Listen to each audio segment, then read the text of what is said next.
Buenas tardes, amigos y seguidores en Facebook, amigos y seguidores de Sideris. El día de hoy vamos a hacer un webinar relacionado con el derecho a la buena administración en la emergencia sanitaria del COVID-19 y tenemos invitados de lujo. Este webinar lo patrocina el Centro Virtual de Gestión Pública de Sideris.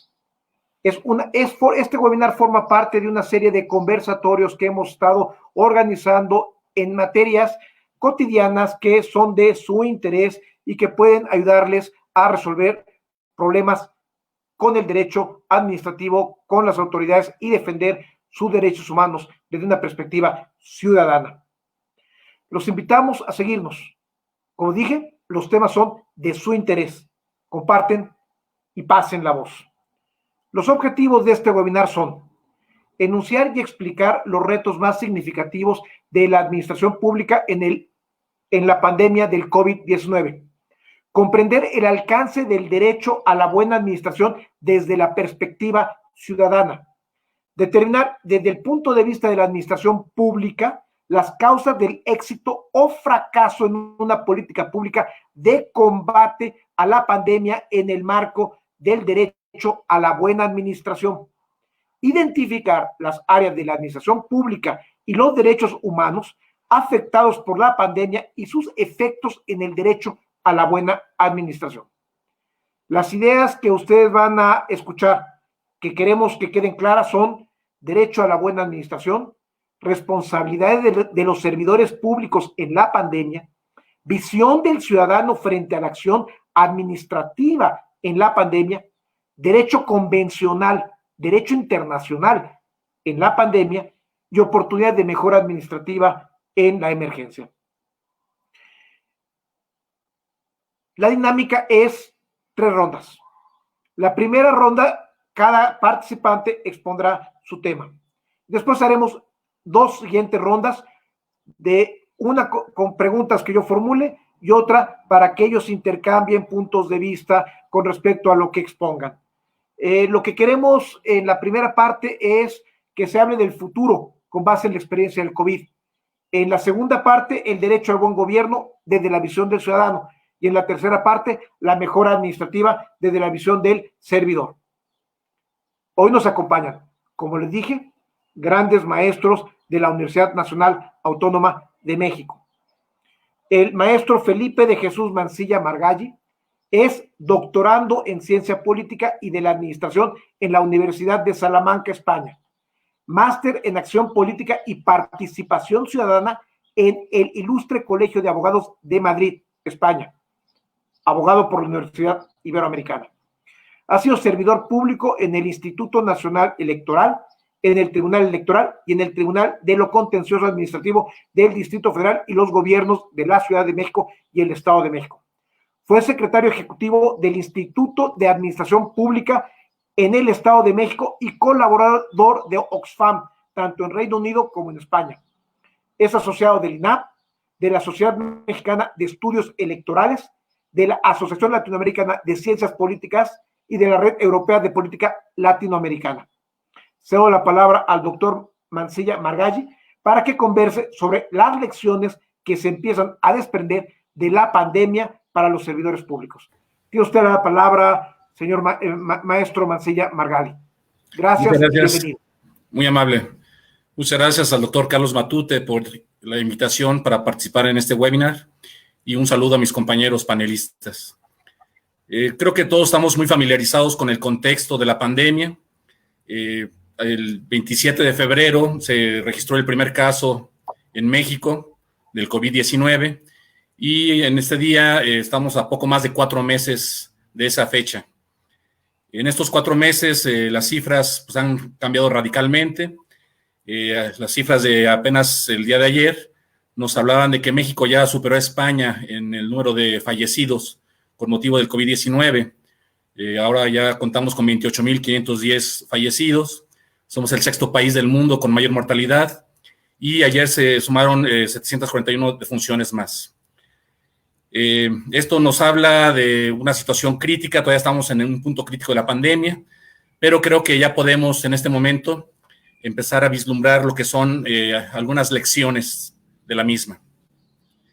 Evidentemente, con estas cifras que estamos comentando, cifras que sabemos que no son del todo confiables, incluso la misma autoridad así lo reconoce, puede que estén subestimadas, sin embargo, nos dan elementos suficientes para pensar, para definir que la gestión de la pandemia ha sido deficiente. Hemos visto una operación desde la administración pública que es ineficaz y es errática. Por lo tanto, las lecciones tienen que partir de un punto crítico. Para empezar, tendríamos que partir de algo que pareciera obvio, que gobernar sí es una ciencia. Hace apenas poco tiempo, el año pasado, nos decían que desde las altas esferas del poder, que no tiene mucha ciencia gobernar. Sin embargo, vemos que no es así, que retos como el que actualmente tenemos implican un conocimiento especializado, técnicos especializados, científicos, técnicos, para abordar este asunto público. Se trata de un asunto de salud pública que nos involucra a todos y por lo tanto las respuestas tienen que ser consensuadas en lo posible, pero sobre todo basadas en conocimiento científico, en elementos que tengan evidencia en la realidad. Entonces, tenemos que empezar a partir de este punto de vista. Asimismo, y relacionado con lo anterior, en cuanto al conocimiento, esta sociedad del conocimiento, una lección que hemos desprendido de esta experiencia, y este webinar es quizá una muestra de ello, es la necesidad del máximo aprovechamiento de la tecnología en la interacción que hay entre la sociedad y el gobierno. Creo que esta pandemia nos está dando a entender de que hay ciertas acciones, que hay ciertas posturas, incluso ciertos elementos que caracterizan a la administración pública que van a quedar para siempre, van a permanecer o por lo menos van a cambiar la manera de hacer administración pública. El aprovechar la tecnología en esta interacción se está convirtiendo en una necesidad.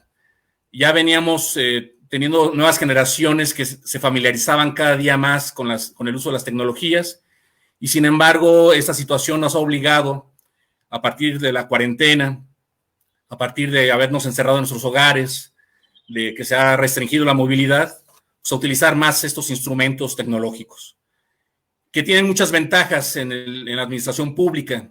La utilización de las nuevas tecnologías pues, nos permite reducir costos, nos puede permitir hacer trámites más ágiles y efectivos. Se supone que hay menos margen para la corrupción al no haber intermediarios en la relación con el servicio público, pero al mismo tiempo que nos permite incluso eficientar el manejo de la información, los trámites, digitalizar la información, utilizar plataformas interactivas y bueno, el aprovechamiento de ellas para hacer menos trámites presenciales. Al mismo tiempo nos implica un reto importante, ya que grandes sectores de la sociedad aún tienen dificultades en el acceso a las tecnologías de información y comunicación. Todavía gran parte de nuestra población padece de lo que llamaríamos analfabetismo tecnológico.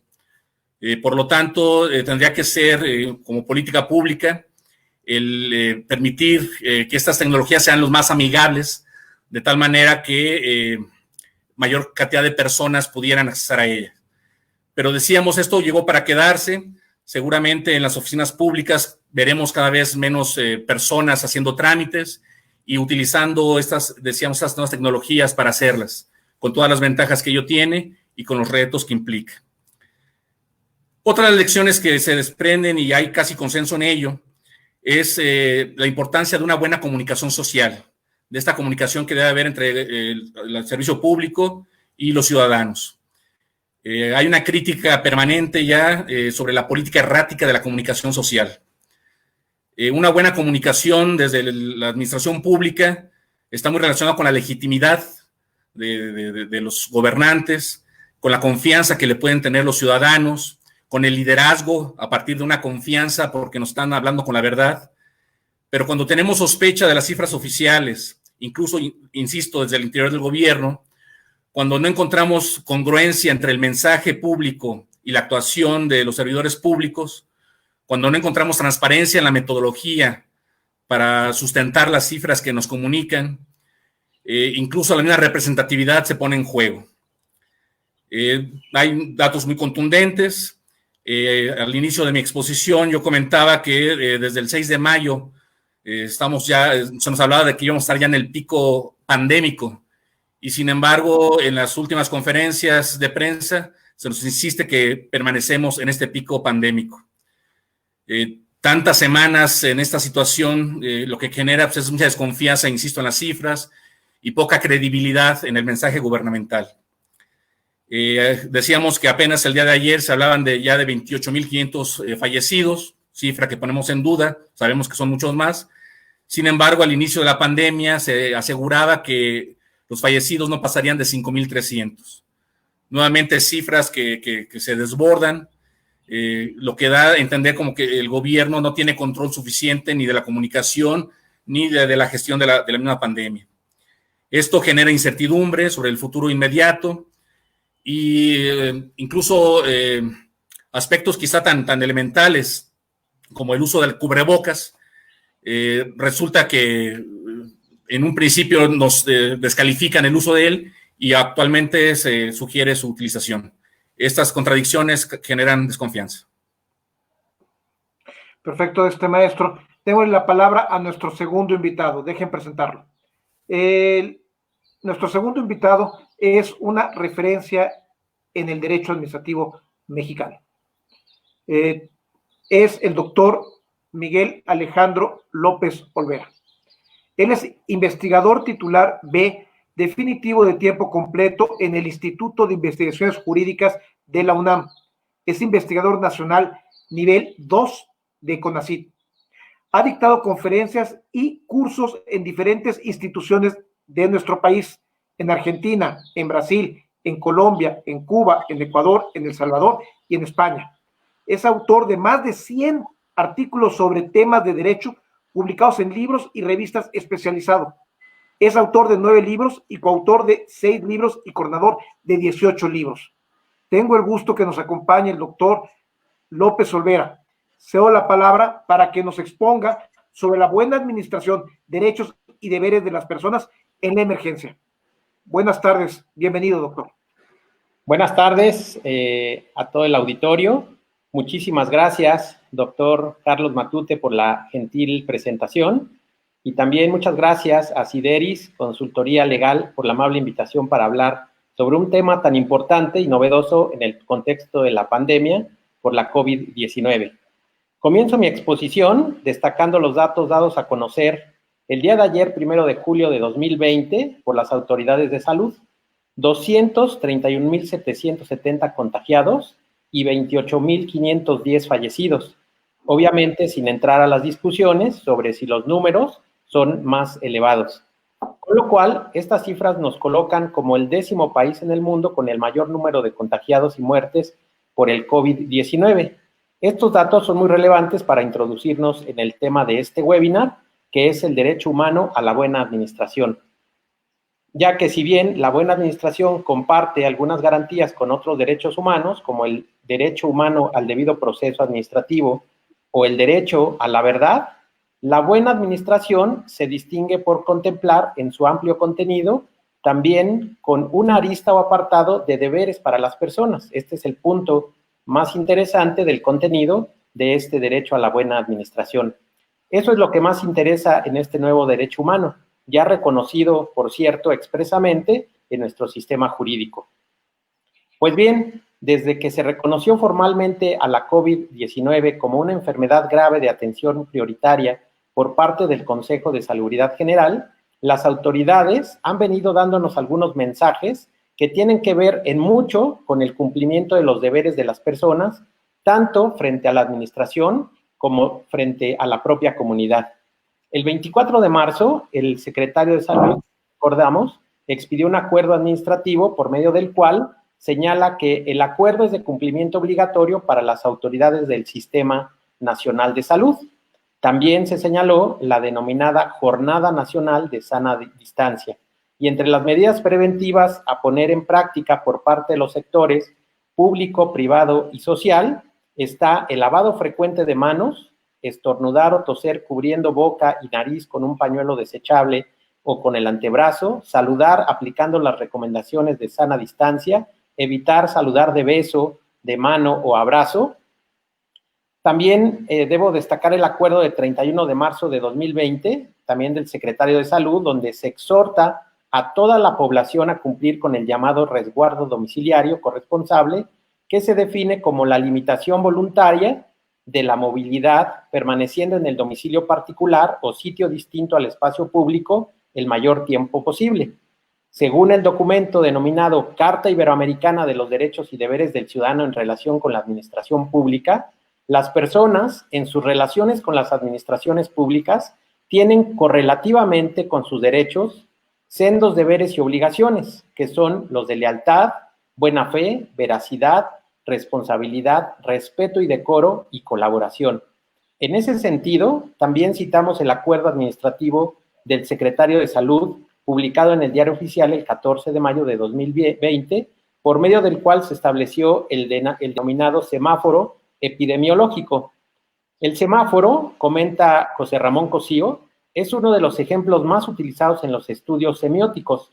Con facilidad queda claro que los significantes rojo, amarillo y verde corresponden a los significados alto, alerta y avanza. La razón de esa correspondencia no es natural, por el contrario, es un producto cultural y de un convencionalismo arraigado en una buena parte de las sociedades modernas, apoyado casi siempre en la imposición de sanciones jurídicas. Con independencia de si el aparato en el que están colocadas las marcas de colores es mecánico, eléctrico o electrónico, la existencia del indicador suele ser suficiente para que quienes estén sometidos a sus señales acaten las instrucciones que mediante ellas desean transmitirse. La facilidad y claridad del ejemplo semáforo tiene la ventaja de mostrar lo que acontece cuando el mecanismo no resulta claro, sea por el cambio súbito de los colores, de su posición, o el número de ellos, significantes, o porque los colores no indiquen más lo que indican, significados. Estas normativas, que contienen reglas y recomendaciones para las personas y para las autoridades, resultan demasiado confusas y su cumplimiento no queda claro para las personas. ¿Qué sucede en el contexto de la pandemia cuando se genera un semáforo respecto de actividades en las que nunca ha existido para que sus potenciales destinatarios ajusten a él sus conductas? Se pregunta el doctor Cosío. En lo que hace a los significantes, las autoridades han aprovechado el marco general de otros ya existentes. Sin embargo, hay un problema porque los significados son completamente nuevos. No es lo mismo ordenar al conductor hacer algo con su vehículo que decirle cómo actuar a los participantes en el conjunto de las actividades económicas o sociales que se realizan en el país. Entonces, esto nos lleva, desde luego, al derecho a la buena administración, que tiene su fundamento también en la Constitución de la Ciudad de México, en el artículo 7, inciso A, y que contempla una serie de principios que son obligatorios para las autoridades, pero que también sirven de directivas para las personas. Entonces, el resultado está a la vista. Reglas confusas, no obligatorias y una falta de precisión y claridad para las personas y autoridades. Está a la vista, obviamente, la ineficacia jurídica de la administración de la pandemia. Reglas claras que se traducen en deberes claros. Muchas gracias. Sigamos con nuestro siguiente, gracias doctor, sigamos con nuestro siguiente expositor en su primera ronda. Es el maestro Yuri Pavón Romero, que es doctorando en Derecho en la Universidad de Alcalá de Madrid, España. Maestro en Administración y Gerencia Pública por el Instituto Nacional de Administración Pública Español. Maestro y licenciado en Derecho por la Facultad de Derecho de la Universidad Nacional Autónoma de México. Es profesor en dicha facultad desde 2001 y en la Facultad de Ciencias Políticas y Sociales de la misma universidad, que por cierto es uno de los profesores populares, muy popular diría yo. Ha sido miembro del Consejo Técnico en la Facultad de Derecho de la Universidad Nacional Autónoma de México y asesor de la Cámara de Diputados Federal y del Senado de la República, también de la Asamblea Legislativa de la Ciudad de México. Ha publicado artículos especializados en el Instituto de Investigaciones Jurídicas Porrúa, Dickinson y Tirán Loblanche. Además, es recipientario de la Cátedra Extraordinaria Héctor González Uribe. El maestro Pavón Romero, le voy a hacer la palabra para que conversen sobre las áreas de oportunidad en la administración pública derivadas de la pandemia. Maestro, le cedo la palabra, por favor. Gracias por aceptar. Gracias, querido doctor. Buenas tardes, saludo a todos y a todas quienes nos hacen el favor de mirarnos desde cualquier latitud. Y también saludo con especial agrado a el doctor Carlos Matute. Muchas gracias, muy gentil también por la presentación. Al doctor Miguel Alejandro López Olvera y al maestro Felipe de Jesús Mancilla Margali. La verdad es una gran experiencia. Y también quiero reconocer el espacio y la organización de Sideris que nos permite cumplir esta misión de platicar consideraciones importantes o llamativas para todas aquellas personas que les pueda interesar este modelo, que les pueda gustar el debate, la interacción de ideas sobre consideraciones de las políticas públicas. Les agradezco muchísimo. Bueno, esta plática tiene como objeto reconocer a la administración pública como el vehículo que el Estado tiene que llevar a cabo para intentar compensar, digámoslo de esta forma, algunos de los desajustes que se han presentado por causas de la pandemia. No solo, digamos, directamente en México, sino en cualquier parte del orbe. Esto es importante porque el problema no solamente se ha centrado en nuestro país, sino también ha tenido consideraciones en cualquier otro tipo de latitudes llamativas. El COVID-19 llegó y con ella también llegó la manifestación más oscura de una noche de problemas para el Estado y para la sociedad en sí misma. Y es que no hubo un espacio público, derecho humano fundamental, que no se haya limitado, realmente que no se haya limitado ante el reajuste de estas realidades pues terribles, ¿no? Tremendas que están marcándose hoy en día en nuestro país y en cualquier parte del mundo. En este marco, los países, y sobre todo Latinoamérica, digo Latinoamérica porque es el ejemplo social que tenemos relativamente cerca, llevó a cabo sendas declaratorias. Por ejemplo, en México tenemos la del Consejo General de Salubridad, que fue publicada el día 23 de marzo anterior, pero de igual forma tenemos otro tipo de documentos, como el caso del estado de excepción constitucional de catástrofe en Chile, que fue publicada el 18 de marzo de 2020. En esta misma temática también está el decreto de emergencia sanitaria a nivel nacional del 26 de marzo, que fue dictado en Bolivia. También está el decreto de aislamiento social y preventivo y obligatorio en Argentina del 31 de marzo, entre pues muchas más, ¿no? Entre muchas más que se han estado estableciendo directamente en América Latina. Esto implicó que las sociedades, en aras de un bien mayor, la salud pública, llevaran a cabo restricciones a todo lo que la humanidad conocía, o lo que tradicionalmente veníamos conociendo. Pues se dejó de ofrecer servicios públicos, el servicio público de transporte aéreo, pues un claro ejemplo de una restricción prácticamente en todos los países del mundo y concretamente en Latinoamérica.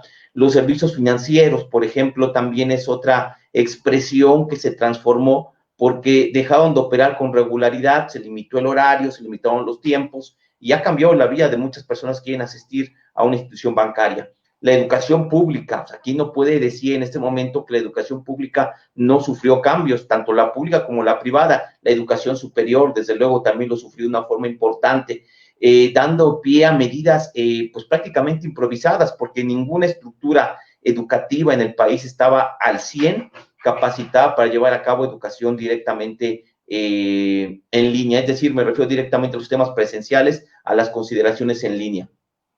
En el campo económico, pues, por ejemplo, se dejó de ensamblar vehículos, la función judicial se detuvo, no en su totalidad, pero sí en condiciones importantes. Por ejemplo, en México nosotros tenemos una Suprema Corte de Justicia de la Nación que pues, no lleva a cabo sesiones presenciales. Y en la función legislativa, ¿qué me pueden decir o qué podemos expresar sobre la función legislativa? Esta tuvo una particularidad, estuvo detenida literalmente por más de 3 meses y solamente se aplicó, solamente actuó en la medida en la cual quería o tenía que cumplir compromisos internacionales para llevar a cabo, bueno, pues poner al punto las disposiciones legislativas por el Tratado de Libre Comercio. La función electoral tampoco fue una limitante, porque la función electoral en México se pudo ver notoriamente muy precisa cuando el INE atrae las elecciones de Hidalgo y de Coahuila solamente para suspenderlas, exclusivamente para suspenderlas. Pero el caso de México no es paradigmático ni es el único. En el caso de Bolivia también sigue esta misma temática. Ellos tenían elecciones, incluso hasta presidenciales, en el mes de mayo y fueron suspendidas y están programadas tentativamente para septiembre, esperando que la pandemia así lo pueda permitir. Es un hecho comprobable para todos que existen limitantes de asociaciones, de reuniones públicas, que impiden el ejercicio de derechos importantes. Evidentemente necesitamos que esto pueda ser regularizado de alguna manera. En este marco, como si fuera una especie de sesión tipo clase de ciencia política, los estados en el mundo optaron por alguna serie de medidas que consistían primordialmente en ubicarse más hacia un punto o más hacia otro punto. ¿Cuáles sean esos puntos particulares sobre los cuales los estados optaban? Bueno, primordialmente era implicarse de una u otra forma hacia una visión autoritaria o bien hacia una visión de corte muy anárquica, muy ligera. Y esto generó problemas importantes. ¿Por qué? Porque realmente tuvimos actitudes diversas que implicaban que tuviéramos una posición clara para saber cómo la administración iba a terminar actuando. Pensemos, donde se llegaron a limitar el tráfico de personas, la apertura de fronteras, donde se acompañó incluso al ejército para que se guardaran cuarentenas obligatorias, implica un sistema verdaderamente anárquico, autoritario. Pero en sentido opuesto tuvimos otro modelo, el modelo que lamentablemente también seguimos en México, y fue México y Nicaragua los casos paradigmáticos. ¿Por qué razón? Porque en estos supuestos lo que se hizo fue más que otra cosa simplemente dejar todo en sugerencias, y eso gestó una serie de problemas terribles, tremendos, que no permitieron bajo ninguna temática enfrentar de una manera digna y certera el conflicto de la administración derivada por el COVID o estando en el contexto del COVID. Bueno, aquí dejo mi participación, espero tener un poco más de oportunidad de conversar estos mismos temas en una siguiente ronda. Muchas gracias. En la siguiente ronda vamos a platicar varios de estos temas porque fueron muy interesantes, varias las ideas que planteaste, maestro. Maestro Felipe de Jesús Mancilla Margalli, usted mencionó que había sido pobre la actuación de la administración pública ante la pandemia. Y entonces eso me permite o me sugiere una pregunta sobre cuáles son las reformas jurídicas o políticas públicas que desde su perspectiva deben implementarse a partir de la experiencia de la emergencia sanitaria que estamos viviendo. Ciertamente fue lenta, creo yo, la reacción del gobierno, pero ¿por qué? ¿Qué tendríamos que cambiar para que esto fuera más ágil? Les doy la palabra por 6 minutos, maestro. Gracias, doctor. Efectivamente, hay esta percepción de que hay una reacción tardía del gobierno federal y que incluso esto derivó en que los gobiernos locales, tanto estatales como municipales, reaccionaran de una manera sorprendente, rebasando incluso la función del gobierno federal. Sin embargo, en muchas de estas ocasiones, las actuaciones de los gobiernos locales rebasaban incluso sus competencias e incluso ponían en riesgo el respeto a los derechos humanos. Hemos visto en los noticieros constantemente municipios que, por ejemplo, restringían la libre circulación dentro de sus territorios o que detenían a personas que se encontraban sin cubrebocas. Ciertos elementos que nos dan a entender de que, entendiendo las razones de la actuación de estos gobiernos, sin embargo, no justificaban que no se cumpliera el marco jurídico. Evidentemente, habrá que cuestionarse después de la pandemia sobre la vigencia de nuestro marco jurídico. Habrá que revisar muchos de sus aspectos. Yo creo que va a ser una gran oportunidad para reformar ciertas leyes que den elementos tanto a los gobiernos locales como al gobierno federal reaccionar más rápido. Es un poco extraño la lentitud del gobierno federal teniendo en cuenta que la pandemia ya se había extendido en Asia y en Europa. Hubo tiempo para prepararse para ello. También porque México tiene una larga experiencia en contingencias y que, sin embargo, ha habido lecciones aprendidas de ellas que no notamos contundentemente en esta ocasión. Yo creo que las reformas de las políticas públicas que tenemos la oportunidad de impulsar a partir de la pandemia serán las de rediseño institucional. Me parece que la administración pública tiene una gran oportunidad para ello y tener muy en mente que las contingencias se van a estar repitiendo casi permanentemente. Una contingencia que se repita quizá ya no sea contingencia, pero evidentemente los retos serán nuevos y muy distintos a los que veníamos enfrentando. De tal manera que se necesitará conformar un plan integral de acción para subordinar a él la totalidad de la acción, tanto política como administrativa, hacer más ágil la coordinación de los distintos órdenes de gobierno, establecer protocolos más precisos de la administración pública, en que quede perfectamente delimitado qué es lo que puede ser cada orden de gobierno y en qué tiempos. Y también introducir un elemento que se ha perdido, la prospectiva. Ahora sabemos que el futuro sí puede ser predictible y puede ser diseñable. A partir de ello, yo creo que se pueden estructurar tanto reglamentos como protocolos, como distintas maneras de actuación de los gobiernos, para que a partir del conocimiento de las mejores prácticas internacionales se puedan aplicar a nuestro país. También algo que me parece fundamental, y creo que esta coyuntura nos lo permitiría, es la reelaboración del Plan Nacional de Desarrollo. Creo que se ha perdido el respeto por lo que significaba la planeación democrática nacional que establece la Constitución, y vemos que ya los planes de desarrollo, tanto el nacional como los estatales y los federales, muchas veces son un catálogo de buenos deseos. Particularmente el Plan Nacional de Desarrollo del actual gobierno federal es realmente panfletario. De hecho, una de las razones de la renuncia de Carlos Ursúa, el primer secretario de Hacienda de este gobierno, fue ver la poca seriedad que había en este plan, que no tenía una auténtica metodología, que no tenía auténticos indicadores de desempeño, que no tenía lineamientos. Y lo más preocupante es que a partir de este Plan Nacional de Desarrollo se desprenden planes sectoriales de desarrollo. Por lo tanto, si el plan original tenía estas serias deficiencias, con mayor razón podemos encontrarlo en los que se derivaban de él. Yo creo que será una gran oportunidad de que el trabajo previo al plan, para elaborar el Plan Nacional de Desarrollo pueda utilizarse, adaptarse a la nueva circunstancia y proyectarlo para los 4 años, porque nos vamos a encontrar con un país totalmente diferente, que necesita un gobierno distinto y con un plan, insisto, que se adecue a esta nueva circunstancia. Al mismo tiempo, yo creo que por lo pronto en este año sí habrá también la oportunidad de reorientar el presupuesto de la Federación y de los estados, este ejercicio que se había vuelto inercial, que cada año simplemente se hacían algunas modificaciones secundarias, pero hemos venido repitiendo este mismo esquema presupuestal. Creo que nuevamente se nos presenta una gran oportunidad para revisar con mucha minuciosidad los elementos que conforman este presupuesto y, por supuesto, ajustarlo a lo que sea esta nueva realidad.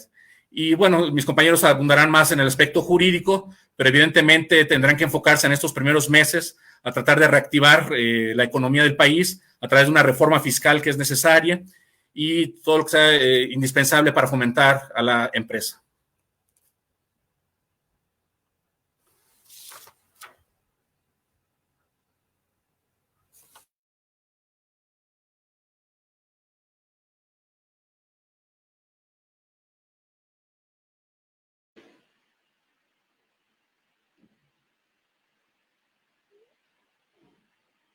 No se escucha, doctor.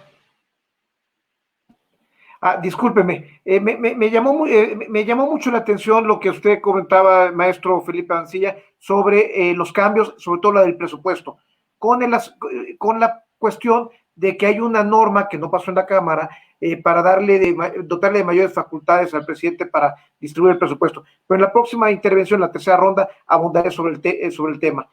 Doctor López Olvera, a mí me llamó muchísimo la atención y se lo manifiesto con así de directo, su visión ciudadana del tema.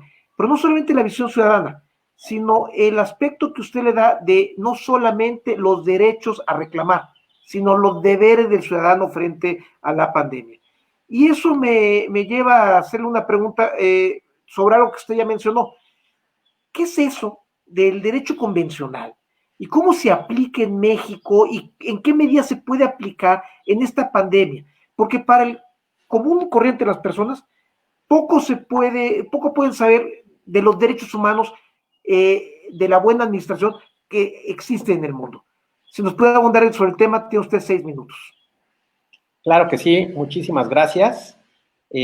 Pues nuestro país incorporó en el 2011, a través de la reforma al artículo 1 de la Constitución, una serie de derechos que están contemplados en diferentes tratados internacionales. Y este conjunto de derechos que ya están reconocidos en la Constitución y que también provienen de fuente internacional, la doctrina le ha denominado como el bloque de constitucionalidad. Yo aquí quisiera hacer una precisión que a este bloque de constitucionalidad integrado por derechos humanos reconocidos en nuestra Constitución y derechos humanos de fuente convencional, yo le denominaría como bloque de constitucionalidad horizontal.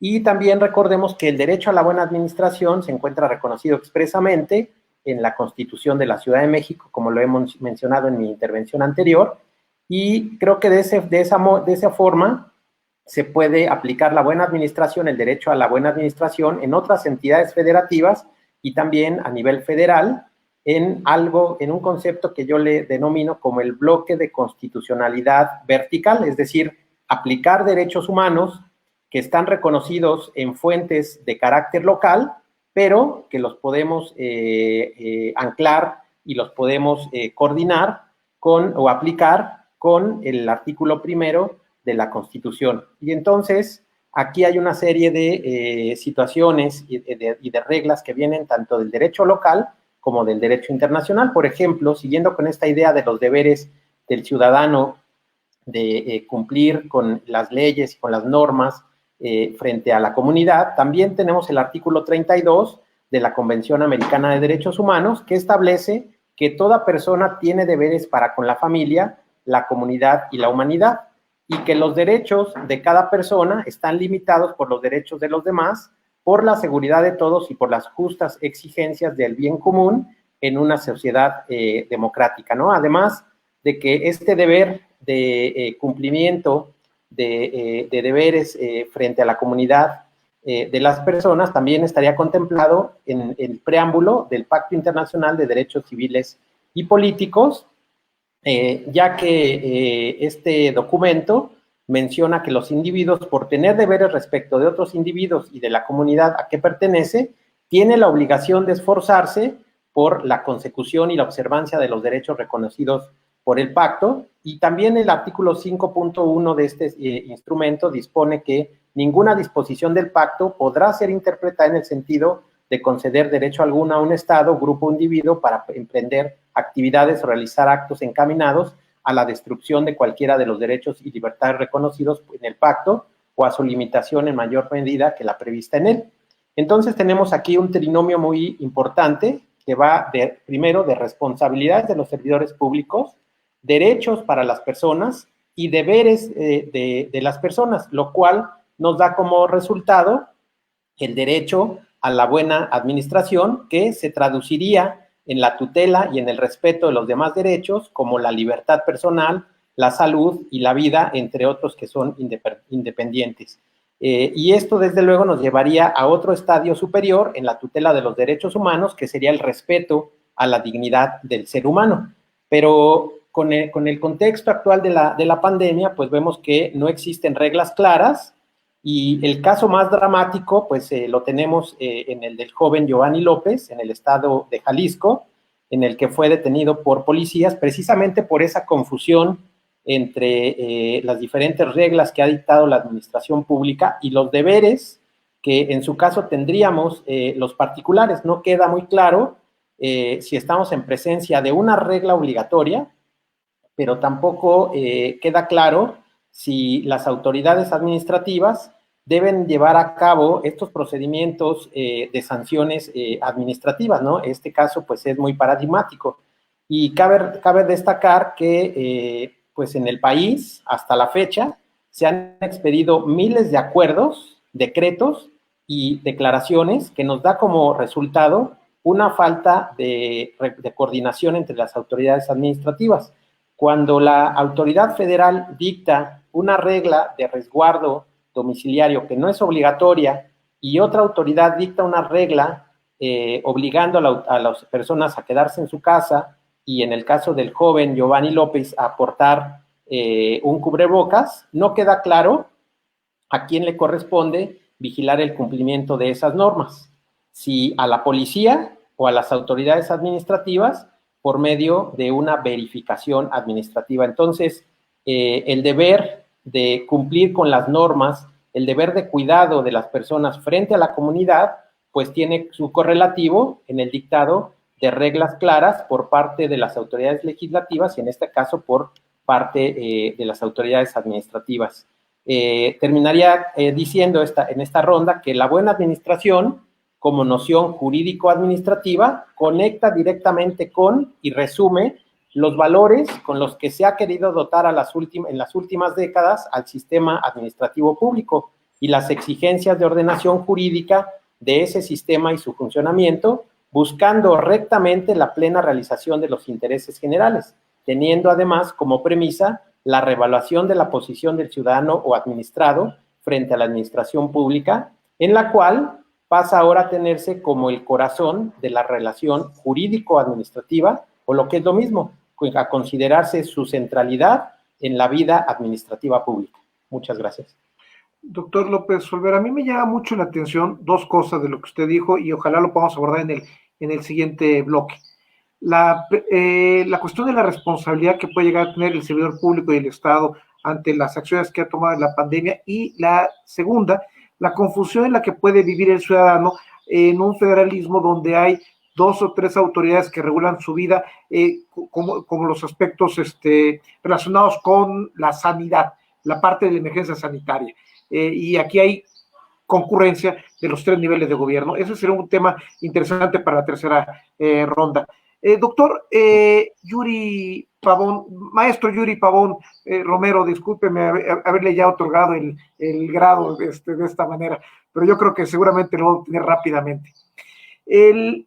Yo quisiera, con lo que usted nos comentó, la pregunta sería, ¿cuál es la mejora administrativa que se realizó durante la pandemia que usted, según usted, debe conservarse? No todo fue equívocos, seguramente se hizo algo correcto, o se ha hecho algo correcto que debería prolongarse después en la nueva normalidad.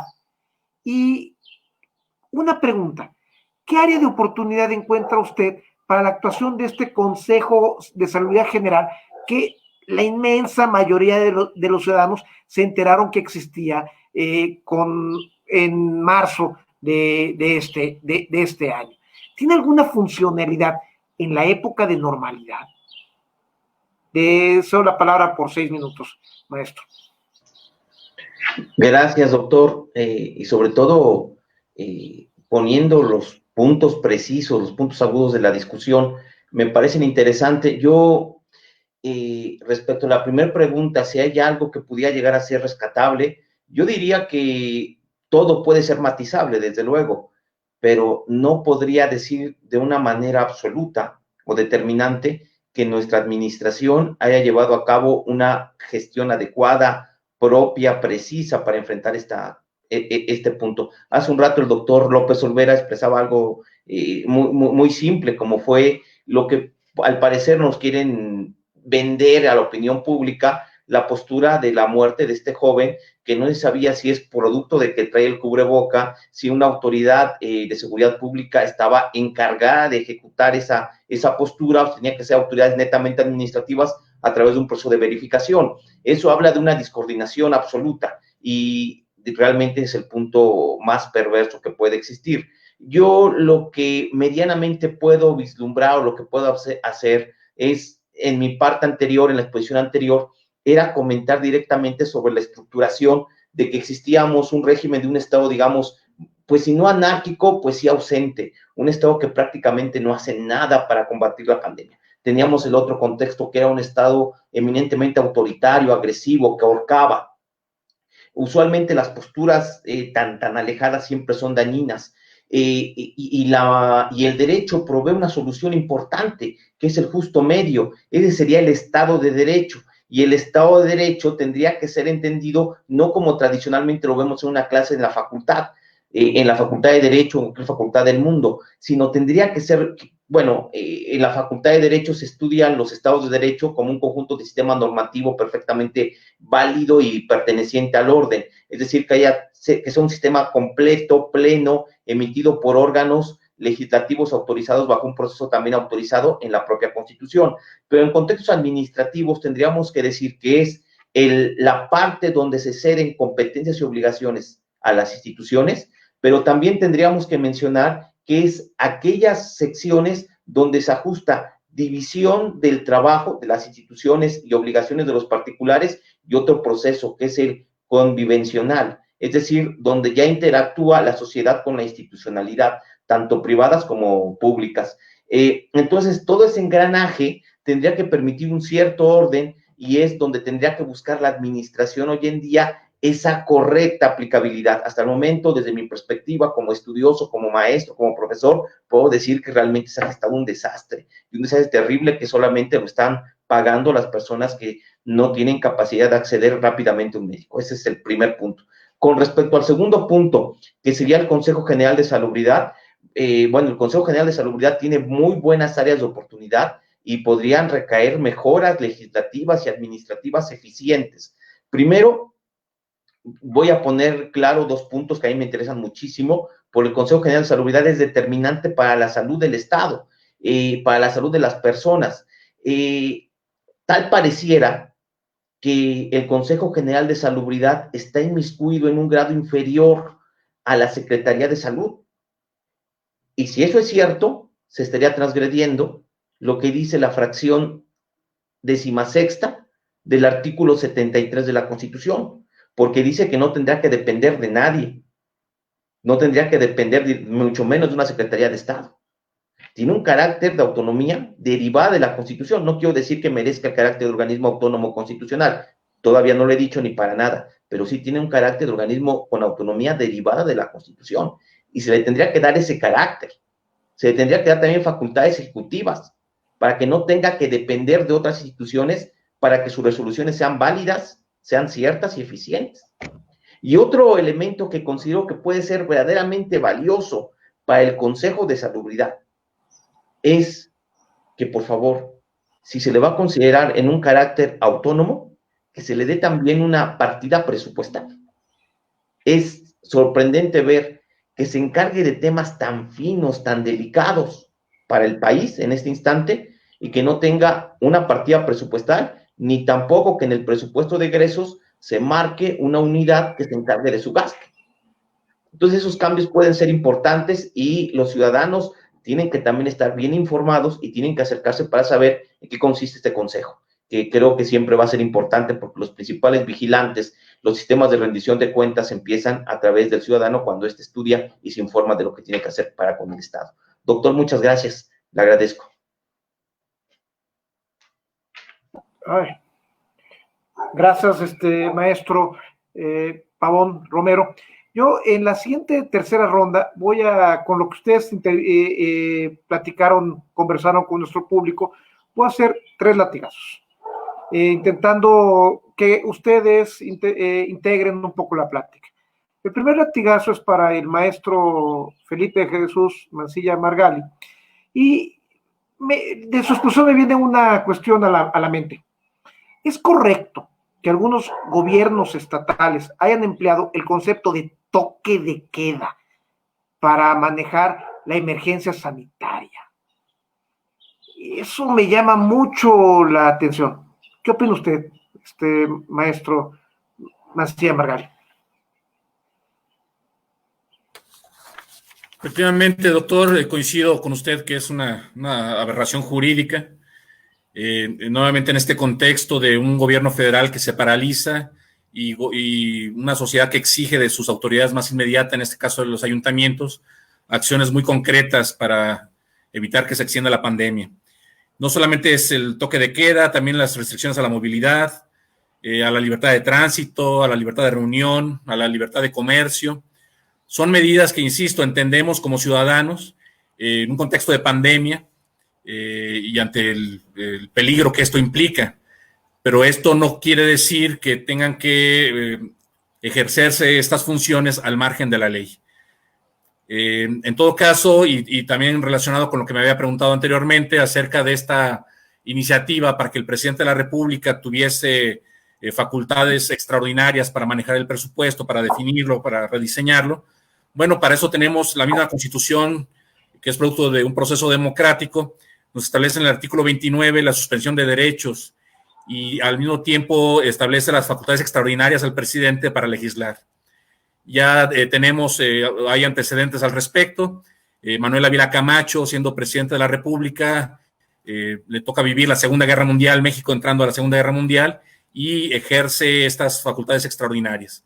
Entonces, lo que hay que decir es que nuestra propia ley nos da los elementos, nos da las herramientas, y que por lo tanto no es necesario traspasar los límites constitucionales y mucho menos los derechos humanos que tienen el mismo nivel del derecho constitucional. Gracias, maestro. Doctor López Olvera, yo tenía preparada una pregunta que eran, ¿cuáles son las carencias de la acción gubernamental durante la pandemia desde la perspectiva ciudadana? Pero lo que usted expuso me lleva a otra reflexión.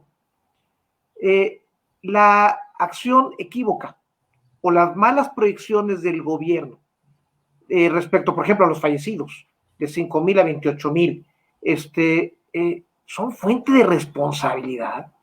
Es una violación a este derecho de la buena administración. Por favor, doctor. Sí, muchas gracias. Sí, es una pregunta que pues me he hecho desde los inicios en la que se declaró la emergencia. He estado analizando pues todo el arsenal reglamentario que se ha venido expidiendo y me llama la atención un dato que salió hace algunas semanas, muy interesante. Es una declaración del secretario de Relaciones Exteriores, en donde dice donde afirma que desde el inicio México ha tenido noticia de cómo se ha venido desarrollando la pandemia. Y entonces me remonté a todas las recomendaciones que ha venido dando la Organización Mundial de la Salud, y desde ahí ya observamos cómo a todos los países les ha venido diciendo pues que nos preparáramos porque algo grave pues iba a suceder. Y entonces pues todos los países se han relajado en las medidas y yo creo que sí hay responsabilidad tanto administrativa como también se puede reclamar responsabilidad patrimonial, ¿no? En diferentes escenarios. Vemos que las compras gubernamentales se hicieron pues al apuro, se hicieron incluso hay casos de corrupción que también tendría que ver con el derecho a la buena administración, y en la actualidad estamos viendo cómo en los hospitales hay falta de insumos, también hay falta de profesionales. Entonces creo que desde mi punto de vista sí puede derivar en una avalancha de reclamaciones por responsabilidad patrimonial, porque el Estado no ha cumplido con su deber de cuidar la salud y por lo tanto de la vida de las personas. Estas recomendaciones de la Organización Mundial de la Salud se empezaron a dictar desde principios de año y México no declaró la emergencia sino hasta el 31 de marzo. Antes se dictaron una serie de medidas, pero como lo comentaba, pues no son obligatorias. Entonces, el mensaje normativo, el mensaje de la autoridad, pues no quedó claro y no ha quedado claro para los ciudadanos con el manejo que se está dando normativamente, ¿no? Este semáforo ha provocado mucha confusión y creo que lamentablemente en las siguientes semanas y en los siguientes meses vamos a ver un desastre sanitario y también, pues obviamente, el desastre económico que ya se empieza a percibir. Muchas gracias. Gracias, doctor, muy claro. Maestro Pavón Romero, yo tengo una duda. ¿Cómo podemos compaginar la buena administración con la eficiencia administrativa? Y de lo que usted expuso me llama la atención y es el latigazo. He escuchado a varias gentes que se debió haber declarado empleado el artículo 29 constitucional para esta emergencia sanitaria, en lugar del 73, fracción 16. ¿Usted qué opina? Doctor, ese latigazo se escuchó hasta el otro lado del mundo. Muchas gracias. Realmente, mire, yo entiendo que los sistemas de sus... A ver, hay un problema primero. El artículo 29 al día de hoy no tiene una ley reglamentaria. Se hicieron oportunidades legislativas en la 62ª legislatura más que cualquier otra para que se pudiera aprobar una disposición legislativa y no salió.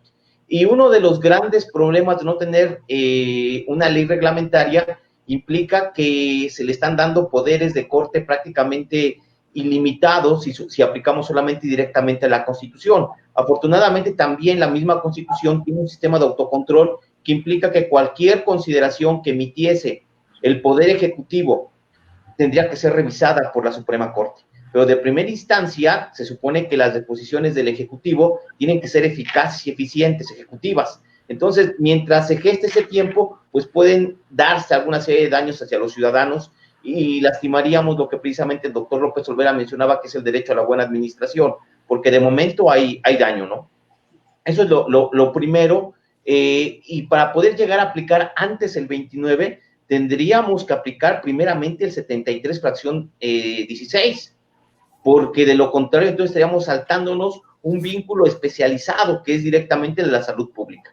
Eso pienso que es determinante. Y llegar a la suspensión de derechos fundamentales, no por una revuelta interna ni por una invasión, quiere decir que las cosas están muy mal, porque para tal efecto está el Consejo de Salubridad General y también están los sistemas de protección civil que se han tenido que establecer. Tenemos una coordinación de protección civil, yo creo que en el país, yo creo que es de lo mejor que hay en el gobierno hoy en día de este presidente, sin lugar a dudas, y tenemos también un Consejo General de Salubridad, pero tienen que dejarlo actuar, tienen que darle la autonomía y la autoindependencia que merece, como está marcado en la Constitución. De lo contrario, parece que se sigue manejando como un órgano subordinado de la Secretaría de Salud, y eso no beneficia a nadie ante un contexto de endemia mundial, ¿no? De pandemia. Esa es la primera postura. Y respecto a la primera pregunta que me comentaba, querido doctor, respecto a cómo se puede compaginar, creo que la respuesta puede estar vinculada directamente en la centralidad hacia el individuo.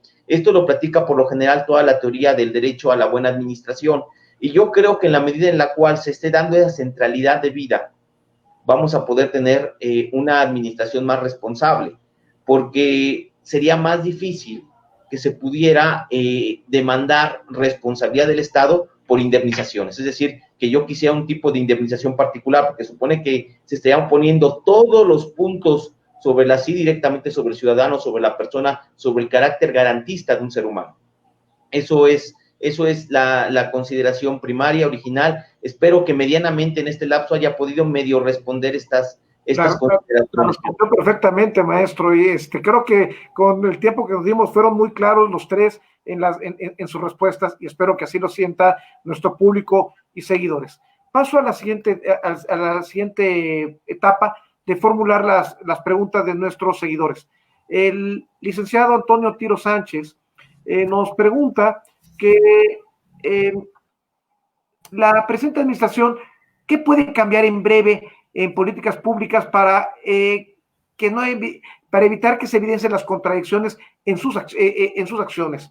Y el licenciado, el señor Manuel Montoya López, nos pregunta sobre la disciplina y el liderazgo que se debe tener en estas circunstancias de emergencia. Le doy la palabra, por favor, sean breves, quien la quiera contestar.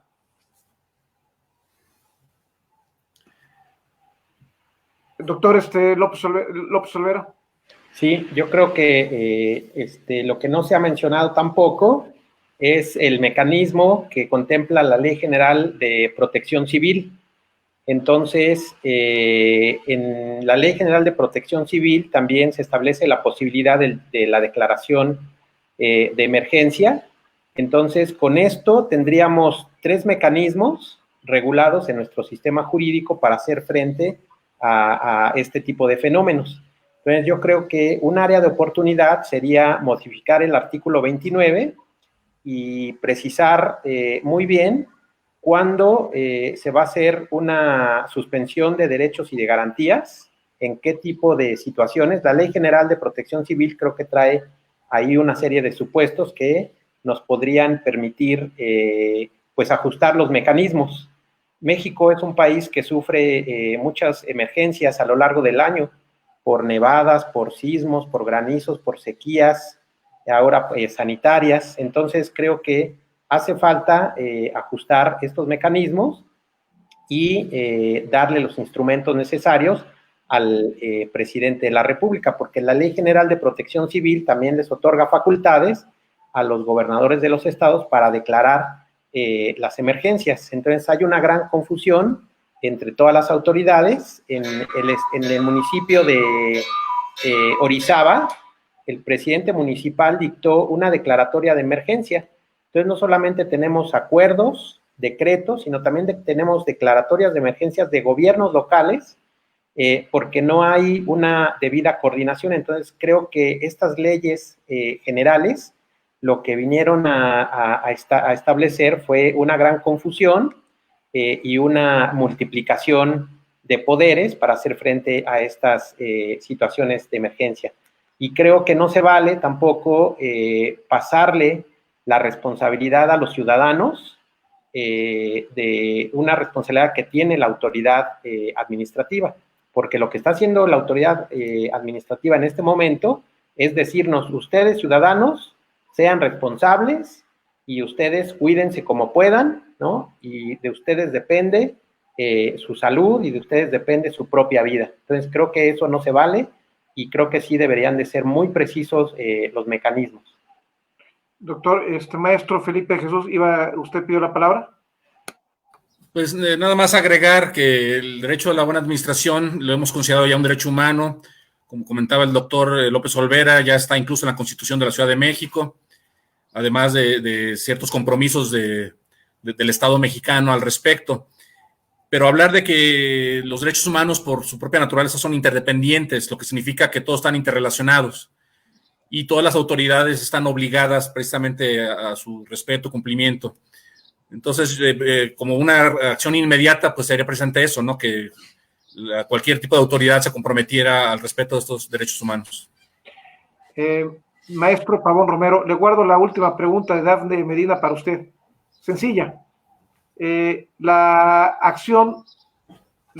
apertura apresurada de la actividad económica puede generar alguna responsabilidad por mala administración. Gracias, Dafne Medina. Doctor. Ese es otro latigazo, ¿eh? ¿Perdón? Ese es otro latigazo de Dafne. Sí, doctor, es un tema bastante grave. Yo considero que donde se empiece a gestar que se pudo haber evitado, no sé, es que, a ver, aquí hay un problema severo. No es posible en este instante que se permita lo que está permitiendo, que es la reintegración a las actividades ordinarias. ¿Por qué razón? Porque las condiciones están prestas, porque sigue en aumento tanto los contagios como el cupo hospitalario. Ese es un gran problema. El semáforo debiera estar en color rojo, no debería de estar en color amarillo. Esa es mi perspectiva, primero. Y además, cuando se decretó el inicio de la pandemia, por lo menos para el caso de México, solamente había en todo el sistema de salud nacional, disponible en sistemas de cuidados intensivos, tan solo 3,000 camas. Simplemente hay que ver cuánto es el número de muertos que tenemos hasta ahora. Eso, bajo la configuración de algún tipo de abogado hábil, puede terminar gestando hasta un sistema de responsabilidad del Estado, directamente, y puede fincar responsabilidades de corte hasta de tipo penal, no solamente administrativas.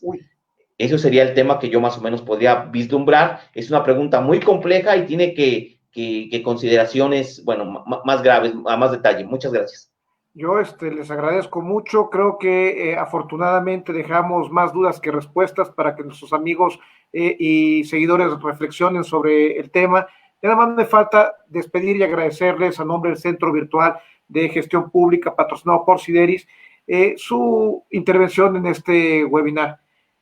Maestro Felipe Jesús Mancilla Margalli, doctor Miguel Ángel López Olvera, maestro Yuri Pavón Romero, les agradezco mucho esta bonomía de su parte de regalarnos sus ideas para poder entender mejor lo que está pasando y ocuparnos más que preocuparnos para poder superar esta crisis que estamos viviendo. Estoy seguro que lo que ustedes dijeron ayudará a entender la realidad que vivimos y nuestro futuro para todos nuestros seguidores y amigos. Hay que señalar que nuestro compromiso, tanto de ustedes como de nosotros en Sideris, es difundir la cultura administrativa para mejorar nuestra labor como consultores y académicos. En Sideris estamos a sus órdenes con muchos materiales en la red que son gratuitos y que pueden ser de su interés. Los invitamos a compartir los contenidos en las redes. Y por supuesto, a nadie le cuesta un me gusta si creen que vale la pena lo que estamos haciendo. Y por favor, compartan, corran la voz. Estamos aquí todos los jueves.